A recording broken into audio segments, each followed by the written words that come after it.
Bonjour, je vous lis donc aujourd'hui le chapitre 7 de La Pierre de Lune. C'est parti. Tandis que, dans le trouble de mon esprit, j'aurais eu besoin d'un peu de repos pour me remettre d'aplomb, ma fille Pénélope se rencontra sur mon chemin exactement comme feu sa mère avait coutume de me croiser sur les escaliers. Et à l'instant même, elle me somma de la mettre au courant de ce qui s'était passé entre M. Franklin et moi. Dans la situation présente, ma seule ressource était de mettre fin instantanément à la curiosité de Pénélope. Je lui répondis en conséquence que M. Franklin et moi nous étions entretenus de politique étrangère jusqu'à ce que, fatigués tous deux, nous nous fussions endormis sous l'ardeur du soleil.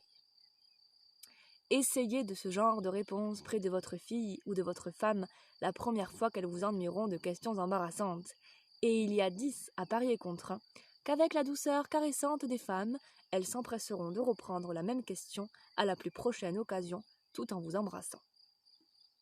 Milady et Miss Rachel rentrèrent à la fin de la journée. Inutile de dire leur surprise en apprenant à la fois l'arrivée de M. Franklin et sa course subite à cheval. Bien entendu, elles aussi me posèrent des questions embarrassantes, et là, les discussions politiques et le sommeil nous surprenant sous l'ardeur du soleil étaient un genre d'explication qui ne pouvait plus servir. À bout d'imagination, je me permis de dire que l'arrivée de M. Franklin par le train du matin ne devait être attribuée qu'à une de ses excentricités habituelles. Alors survint la question de savoir si cette chevauchée intempestive était aussi une autre de ses excentricités. Je répondis oui, sans hésiter, et m'en tirai ainsi fort habilement, à ce que je crois. Sorti de cette passe difficile, je me trouvai dans un embarras bien plus grand quand je rentrai dans ma chambre. Pénélope, aussi fidèle à la douceur innée des femmes qu'à leur curiosité naturelle, vint m'embrasser et me poser des questions. Mais cette fois-ci, elle désirait seulement m'interroger sur le compte de notre housemaid, Rosanna Spearman. Il paraît qu'après nous avoir quittés M. Franklin et moi au sable tremblant, Rosanna était revenue dans l'état d'esprit le plus étrange. Elle avait passé, à en croire Pénélope, par toutes les couleurs de l'arc-en-ciel. Gaie sans cause, triste tout à coup, elle faisait sans question, sans désemparer, sur M. Franklin Blake, et du même coup se montrait mécontente de Pénélope parce que celle-ci se permettait de témoigner quelque étonnement du subit intérêt qu'elle prenait à un étranger. On l'avait surprise, occupée à graver en souriant le nom de M. Franklin dans l'intérieur de sa boîte à ouvrage. Elle avait été vue de nouveau, pleurant et considérant dans la glace son épaule contrefaite. M. Franklin et elle se connaissaient-ils avant ce jour ? Cela semblait impossible. Avaient-ils entendu parler l'un de l'autre ? Cela paraissait non moins inadmissible. Je pouvais répondre de la surprise réelle de M. Franklin à la vue des regards que fixait sur lui cette fille. Pénélope affirmait également que les questions de Rosanna sur M. Franklin avaient un tour bien naturel, bien qu'elles devinssent excessives. Cette consultation fatigante et sans issue se termina brusquement par la plus singulière hypothèse du monde de la part de Pénélope. « Père, dit Pénélope sérieusement, il n'y a qu'un moyen d'expliquer cela. Rosanna sera tombée amoureuse de M. Blake à première vue. Vous avez ouï parler de charmantes jeunes ladies qui prennent une passion à première vue, et vous avez trouvé cela admissible.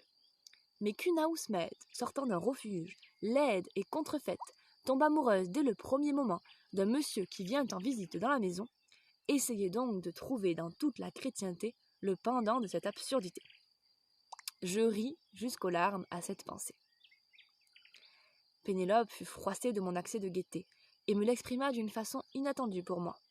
« Père, me dit-elle doucement, je ne vous avais jusqu'ici jamais connu si cruel. » Puis elle sortit. Ces paroles agirent sur moi comme si je venais de recevoir une douche froide. Je me sentis furieux contre moi-même dès qu'elle les eut prononcées, mais enfin, il en était ainsi. Changeons donc de sujet. Je regrette d'avoir abordé cette question, et cela non sans cause, comme vous le verrez par la suite. La soirée arriva, et le premier coup du dîner était sonné lorsque M. Franklin revint de Frinding Hall. Je lui montai son eau chaude moi-même, pensant qu'après un pareil laps de temps, j'apprendrais du nouveau. À mon grand désappointement, et sans doute au vôtre, ami lecteur, il ne s'était rien passé d'extraordinaire. Il n'avait rencontré d'Indien ni à l'aller ni au retour. Il avait déposé la pierre de lune à la banque, sans la désigner autrement que comme un objet de grand prix, et il en tenait le reçu dans sa poche. Je descendis, un peu dérouté car je m'étais attendu à mieux après une journée si pleine d'agitation. Je ne puis vous dire comment se passa la première entrevue de M. Franklin avec sa tante et sa cousine. J'aurais volontiers donné quelque chose pour servir à table ce soir-là. Mais, sauf à de rares solennités de famille, ma position comme intendant en eût été diminuée aux yeux des domestiques, et milady, ne me trouvant déjà que trop disposée à la familiarité, n'admettait pas que j'en multipliasse les occasions. J'eus quelques détails par le valet de chambre et par Pénélope.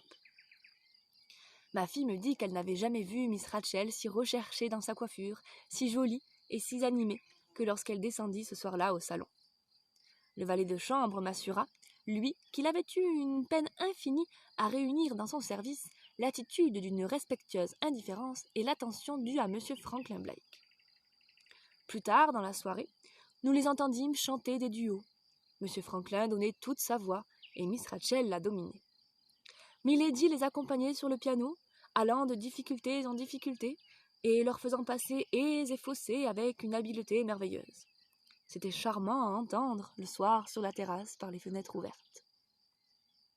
Peu après, je montai le soda-water et l'eau-de-vie au fumoir, et je vis que la soirée passée près de Miss Rachel avait complètement chassé la pensée du diamant de la tête de M. Franklin. C'est la plus ravissante fille que j'ai rencontrée depuis mon retour en Angleterre. Voilà tout ce que j'en pus tirer quand j'essayais de ramener l'entretien sur des sujets plus sérieux. Vers minuit, je fis ma ronde de surveillance autour de la maison, accompagné comme de coutume par mon second, le valet de pied Samuel. Lorsque toutes les portes furent fermées, sauf celle de côté qui donnait sur la terrasse, j'envoyai Samuel se coucher, et je pris l'air sur le pas de la porte avant de me mettre moi-même au lit. La nuit était chaude et calme, et la lune donnait dans son plein. Il y avait un tel silence au dehors que j'entendais parfois vaguement le murmure de la mer lorsqu'elle venait mouiller le banc de sable de la petite baie. D'après l'emplacement de la maison, le côté de la terrasse se trouvait dans l'ombre, mais la lune éclairait entièrement l'allée sablée parallèle à la terrasse. Tandis que je regardais de ce côté, après avoir levé les yeux vers le ciel, je vis distinctement l'ombre d'une personne projetée par la lune et partant du coin de la maison. Je suis vieux, mais malin, et je me gardais de crier. Malheureusement, l'âge m'a fort alourdi et le bruit de mes pas sur le gravier me trahit. Avant que je puisse atteindre le coin, des jambes plus alertes que les miennes, et plusieurs paires d'entre elles, à ce qu'il me sembla, décampèrent à la hâte. Quand je gagnai le coin, les rôdeurs, quels qu'ils fussent, s'étaient jetés dans le taillis qui longe l'allée et se dérobaient à la vue parmi les arbres et les buissons de ce bois. Ils pouvaient aisément arriver à la route en franchissant notre haie. Si j'avais eu 40 ans de moins, j'aurais eu la chance de les attraper avant qu'ils eussent quitté notre enceinte. Dans la conjoncture actuelle, il ne me restait d'autre ressource que d'aller chercher un renfort plus jeune. Sans déranger personne, Samuel et moi nous nous munîmes de fusils et nous fîmes le tour de la maison en passant par le taillis. Nous nous assurâmes que personne ne rôdait sur le domaine, puis nous revînmes vers la maison. Pendant que je traversais l'allée où j'avais vu une ombre, j'aperçus sur le gravier un petit objet qui brillait au reflet de la lune. Je le ramassai, et je découvris que c'était un petit flacon contenant une liqueur épaisse et odorante, aussi noire que de l'encre. Je ne dis rien à Samuel, mais me rappelant ce que Pénélope m'avait conté des jongleurs indiens et de la cérémonie de l'encre versée dans le creux de la main de l'enfant, je soupçonnai sur le champ que j'avais dû déranger les 3 Indiens dans quelque diabolique manœuvre dont le but était de découvrir où se trouvait logé cette nuit le diamant. Fin du chapitre 7.